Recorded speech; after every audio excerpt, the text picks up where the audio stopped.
Mama, everyone and their grandpapa has done this. Yeah, I know. I finally get around to it now. So just shh. Be quiet. It's my turn. My idea was to use Magical Melody's kind of art style, like small chibi-esque characters, and that's what I'm gonna do for my version of these. Everyone else goes all realistic or cutesy teenagers, anime, bishonen, shoujo, not shoujo, hang on, bishonen and what is it? It's, I don't know, pretty girl,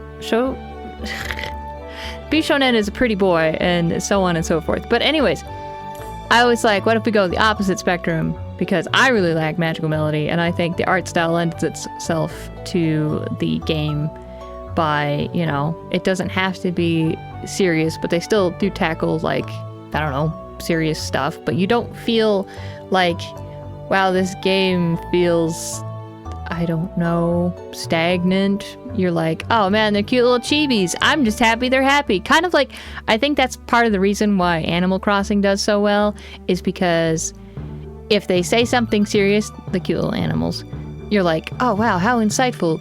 But if they say something like, oh man, I really love the color blue, you're like, yeah, you do. Like, you know. But whereas if you go in the opposite direction of super, you know, realistic, trying to in-depth character, which is great, but in a repetitive game like, I don't know, Stardew Valley and Harvest Moon and stuff like that, you're like, I have to read this over and over, and eventually you're like, oh, come on, man, you're an adult. Why don't you, you know, like, why don't you grow up anymore? That kind of thing.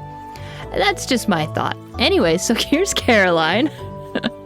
I think the only thing that messed me up about Caroline was trying to figure out how to blend her shoulders and have her hair in the back make it look like she didn't just have a green slug or a green towel flopped over her head. But I think the shading kind of helps with that. I wanted to have some sort of the hair back there. She's very cute. Anyways, moving on to Clint. Just a big old ramble in the first bit of a video. You know, that's why I don't talk. It's so much easier to try and not censor, but just like cut down what I'm trying to say into text when it's, you know, text, because I don't want to have a whole bunch of word bubbles all over the video because it's distracting, and I do it anyways. Anyways, Clint, very clean cut. He's ready for work. I do make his eyes a little bit bigger later because I do think he's a bit more like, you know, he's not as serious as the rest. You know, his eyes would only be tiny because he's, you know, sad. That's the reason why his eyes are as small as they are. He's a little bit like, ugh. So obviously, like, while I'm only looking at the sprites when I'm doing these and not the character portraits to, you know, try and figure out what to add and what to get rid of or whatnot. Brain catching up. It's hard to separate what I know about these characters, obviously.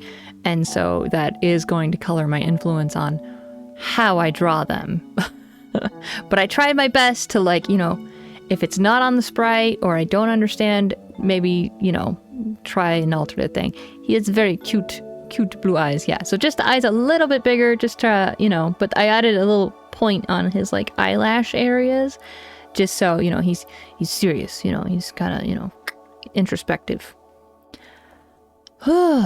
Breathing. All right, so the apron, I kind of wanted to add some sort of texture so, you know, it's thicker stuff. You know, he's a blacksmith. He has to be by the fire. Also, that's why his skin tone, I didn't go quite as light as I could have with the colors. Figure, you know, he's probably going to be a little bit darker because of the flames. Oh, he's so cute. I'd be friends with Clint. I mean, I'm friends with Clint in the game anyways, but like, that's cute. That's cute. All right, so the dwarf, this is like my third time recording this, so that's why I'm a little out of breath.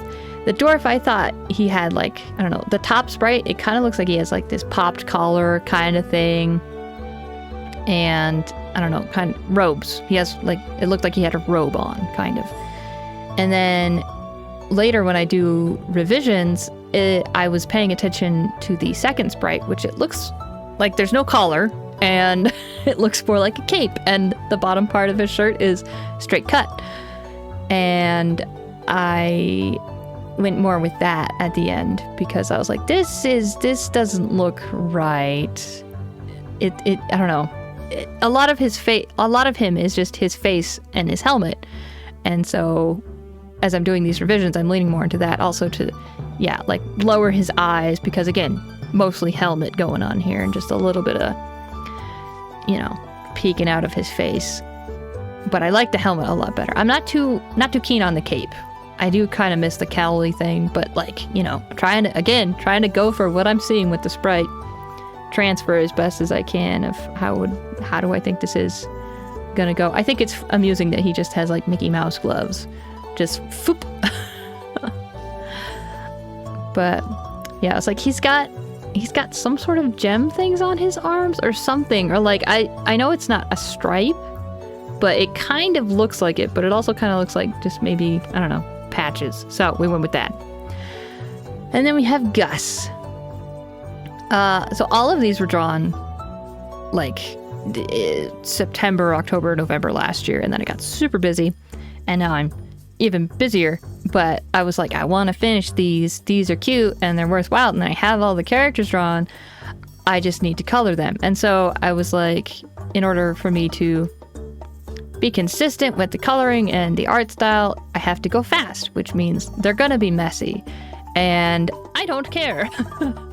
I think they're still cute. I'm trying really hard to focus on actually finishing things as opposed to making things perfect, because I've noticed that I just hate what I make anyways most of the times, like quote unquote, like when it's supposed to be perfect, you know what I mean, like where you're like, oh man, I did all these lines all so pretty and gosh, I don't like it. Whereas these, I'm like, the lines are messy, these are super cute still. I like, because it got the essence of what I was going for anyways. And as someone who really likes sketches, I love them.